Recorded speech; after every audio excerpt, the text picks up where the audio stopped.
अस्सलाम वालेकुम, मेरा नाम डॉक्टर मोमना है और आज की इस वीडियो में हम एक बहुत इंपॉर्टेंट टॉपिक पे बात करेंगे। आज का हमारा टॉपिक है हार्मोनल इम्बैलेंस क्या होता है।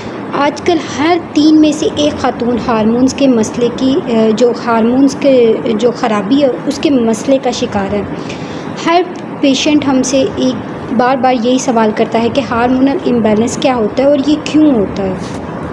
इनमें वो भी पेशेंट होते हैं, वो भी मरीज़ होते हैं जिनको ऐसे तो पीरियड्स का कोई मसला नहीं होता, पीरियड्स उनके रेगुलर होते हैं, ना ही उनको क्या एक्ने होती है, ना ही उनके चेहरे पे बाल होते हैं, फिर भी उनको हार्मोनल इम्बैलेंस का इशू होता है। क्या होता है कि उनका वज़न अचानक से बढ़ना शुरू हो जाता है। उस चीज़ को लेके इतना परेशान होते हैं कि अचानक से हमारा वज़न क्यों बढ़ना शुरू हो गया, या उनको ऐसा लगता है कि शायद हमें हार्मोनल इम्बैलेंस हो गया। सबसे इम्पॉर्टेंट चीज़ ये है कि ये जो वर्ड है हार्मोनल इम्बैलेंस, हमें इसको समझने की ज़रूरत है कि हार्मोनल इम्बैलेंस होता क्या है।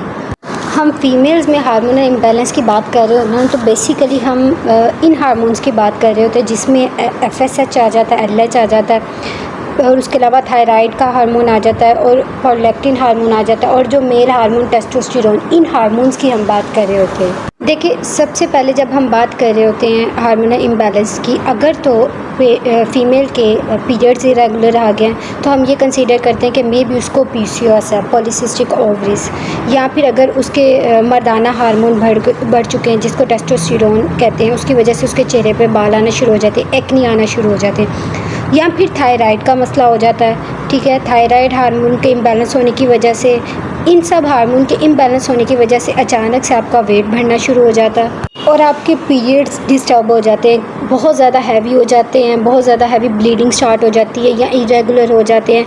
3 मंथ बाद आते हैं, पहले आपको पूरे 40 या 30 डेज़ बाद आते, जो भी आपका साइकिल है उसके अकॉर्डिंग आते, अचानक से पीरियड्स रुक गए हैं, 3-3 माह बाद आ रहे हैं और बहुत ज़्यादा आ रहे हैं, तो इसको हम बोलते हैं हार्मोनल इम्बैलेंस।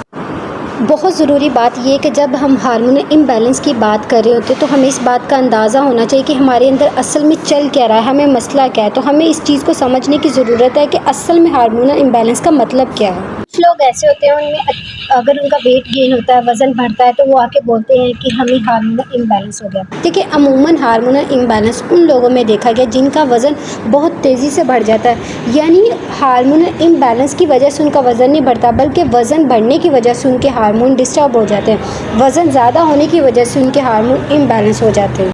अगर कुछ लोगों के पीरियड्स रेगुलर हैं, ठीक है, उनको टाइम से आ रहे हैं और बस उनका अचानक से वज़न बढ़ रहा है, उनको वज़न बढ़ने की शिकायत है, तो इन लोगों में चांसेस तो हैं, ज़्यादा चांसेस तो हैं कि आगे जाके इन लोगों को हार्मोनल इम्बैलेंस का इशू हो सकता है। तो इन लोगों का इलाज यही है कि वो अपने वेट को बढ़ने ना दें, अपने वेट को कम करें, अपना वेट गेन मत होने दें। कोशिश करें कि जंक फूड ना खाएँ, ऐसी फूड ना खाएँ जैसे मैदे वाली चीज़ें होती हैं, कोल्ड ड्रिंक का इस्तेमाल कम से कम करें, ताकि ना आपका वेट गेन होगा और ना ही आपको हार्मोनल इम्बैलेंस का इशू होगा। याद रखिएगा कि ऐसे लोगों का इलाज सिर्फ़ और सिर्फ अपने वज़न को कम करना है, ना कि बाहर से दवाइयाँ देकर उनके वज़न को कम करना है या उनके हार्मोन्स को ठीक करना है। देखिए, उनके हार्मोन्स तो ठीक है, हार्मोन्स का कोई इशू नहीं, उनका वज़न बढ़ रहा है, आपने अपने वज़न को कम करना है, तो यही इसका इलाज है। कोई मेडिसिन इसका इलाज नहीं है। हार्मोन अगर ठीक है, सिर्फ वज़न का मसला है, तो उस वज़न को कम करें, ना कि दवाइयाँ दे के हार्मोन को बैलेंस करना शुरू कर दें। उसके बाद वो लोग आ जाते हैं जिनको बहुत ज़्यादा चेहरे पे बाल आ जाए, अचानक से एक्ने आना शुरू हो जाए, पहले एक्ने नहीं था और अचानक से एक्ने आ जाए और बहुत ज़्यादा वेट बढ़ना शुरू हो जाए, बहुत जल्दी आपका वेट गेन होना शुरू हो जाए, तो ऐसे लोगों को हम कहते हैं कि इनको PCOS, पॉलीसिस्टिक ओवरीज का इशू हो सकता है, कोई थायराइड का इशू हो सकता है, कोई प्रोलैक्टिन हार्मोन का इशू हो सकता है, जिसकी वजह से उनको ये मसला हो रहा है। ऐसे लोगों को हम लेबल करते हैं कि इनको हार्मोनल इम्बैलेंस का इशू है।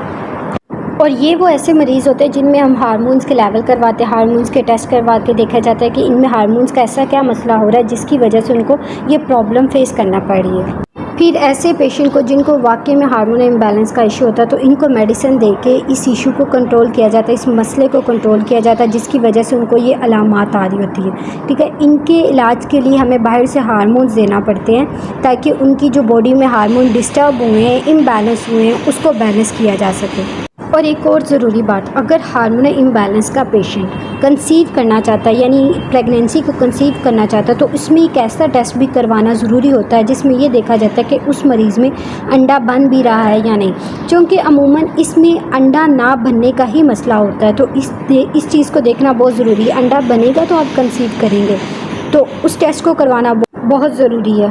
तो जब आप अपने डॉक्टर से कंसल्ट करते हैं, डॉक्टर से कांटेक्ट करते हैं, तो वही आपको ठीक तरीके से बता सकता है कि आपको ट्रीटमेंट की ज़रूरत है कि नहीं, आपको हार्मोन्स बाहर से देने की ज़रूरत है कि नहीं। वो उसके अकॉर्डिंग आपको आपकी बीमारी के मुताबिक आपको लेके चलते हैं। तो ये थी हमारी आज की वीडियो। उम्मीद करती हूँ कि आपको ये वीडियो पसंद आई होगी। मिलते हैं नेक्स्ट वीडियो में, तब तक के लिए अल्लाह हाफ़िज़।